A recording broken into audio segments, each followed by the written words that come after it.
स्वागत है आपका स्टडी पॉइंट यूट्यूब चैनल में। जल्दी से चैनल को सब्सक्राइब करिए। Friends, study point YouTube channel में आपका फिर से स्वागत है। उम्मीद है आप जो हम वीडियो बना रहे हैं उसको आप बहुत अच्छे से देख रहे हैं, सीख रहे हैं, क्योंकि बिल्कुल आसान भाषा में आपको जो है वो मैथ पढ़ाया जा रहा है जैसा आप क्लास में पढ़ सकते हैं। तो चलिए आज हम पेज नंबर 94 करेंगे। तो अपनी बुक का पेज नंबर 94 निकाल लीजिए। चूड़ियाँ।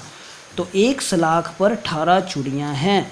ठीक है, 18 चूड़ियाँ जो ऐसे करके जैसे किसी बीच में फंसाते हैं ना चूड़ियाँ, वो आपने देखा होगा, उसके बीच में चूड़ियाँ फंसा के रखी हुई है। 18 चूड़ियाँ हैं। मीना उन्हें समूह में रखने की कोशिश कर रही है। वो उन्हें 2, 3, 6, 9 और 18 के समूह में रख सकती है, किसी भी चूड़ी को छोड़े बिना। तो ये कैसे कर सकती है, क्योंकि देखो 2 के समूह में रखेंगे, 3 के समूह में रख सकती है 6, तो इसका मतलब ये जो है वो 2 का मल्टीपल्स भी होगा, 3 का भी और 6 का भी और 9, 18 सभी के उसमें टेबल में आता होगा। तो उसमें चलो वो आगे आपको बताता हूँ कैसे आता है, वो पहले हम देख लेते हैं। उसने 2 के समूह में रखी तब भी पूरी होगी, 3 के समूह में रखी तब भी पूरी होगी, 6 के समूह में रखी तब भी पूरी होगी, 9 के समूह में रखी तब भी और 18 के समूह में भी पूरी होगी। ठीक है, अगर वह एक चूड़ी का समूह बनाती है तो उसमें कुल कितनी चूड़ी आएगी। तो आपने क्या करना होता है, लास्ट में देखना है 18, बस 18 चूड़ी है ना। तो अगर वो एक एक चूड़ी का समूह बनाएगी तो कितनी कितनी चूड़ी, कितने समूह लगेंगे, 18। ठीक है, उसके पास कुल कितने समूह होंगे, 18 समूह होंगे अगर वो एक एक चूड़ी लगाएगी। अब अलग अलग चूड़ियों को संख्या के लिए तालिका का पूरा करो और हर एक संख्या के लिए देखो कौन से अलग समूह बनाए जा सकते हैं। देखिए अब 18 के लिए कितने समूह बन सकते हैं, 1 का समूह बन सकता है, 2 का बन सकता है, 3 का बन सकता है, 6 का बन सकता है, 9 का, 18 का।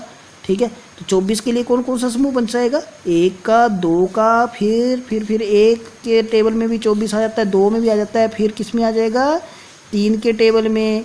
ठीक है, फिर 4 के टेबल में, फिर 5 के टेबल में नहीं आता, फिर 6 के टेबल में, फिर 7 में भी नहीं आएगा, फिर 8 के टेबल में, 8 3 जा 24, फिर 12 के टेबल में और फिर 24 के टेबल में। तो 24 अगर चूड़ी होंगी तो वो कितने समूह में बना सकती है, 1, 2, 3 का, 4 का, 6 का, 8 का, 12 का और 24 का।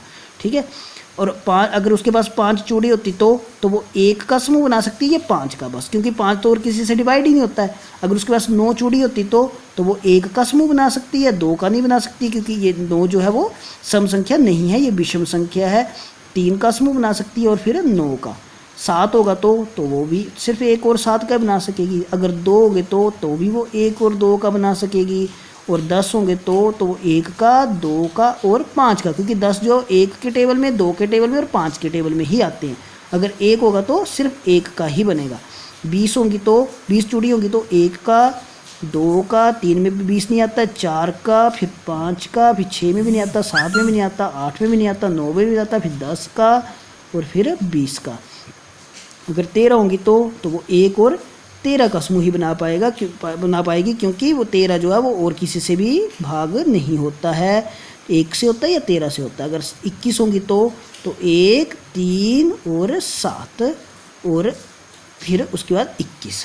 तो ये आपने टेबल पूरा करना है इस तरीके से। तो आपने ध्यान से देखना है कैसे किया हमने, ये चूड़ियों के समूह कैसे बनते हैं। तो ये क्या बन गया आपके गुणनखंड। 18 के गुणनखंड पूछेंगे 18 के तो वह 1, 2, 3, 6, 9, 18। 24 के पूछेंगे तो 1, 2, 3, 4, 6, 8, 12, 24। 5 के तो 1, 5। तो ये गुणनखंड का क्या मतलब होता है कि 5 किसके किसके टेबल में आता है। अगर सिंपल भाषा में बोले तो 5 किसके टेबल में आता है, 9 किस किस के टेबल में आता है, 7 किस किस के टेबल में आता है। तो हम उसको क्या बोलते हैं, उसके गुणनखंड, या इंग्लिश में बोलते हैं फैक्टराइजेशन। तो याद रखना है आपने। तो अगर आपको ये अच्छा लगा है, अगर आपको समझ में आ गया तो ठीक है, नहीं आया तो आप वीडियो को एक बार फिर से देख लीजिए। और अगर अच्छा लगा है तो चैनल को सब्सक्राइब करिए, अपने दोस्तों के साथ शेयर करिए और कमेंट बॉक्स में ज़रूर लिखिए कि आपको ये समझ में आया कि नहीं आया। बाय बाय बच्चों।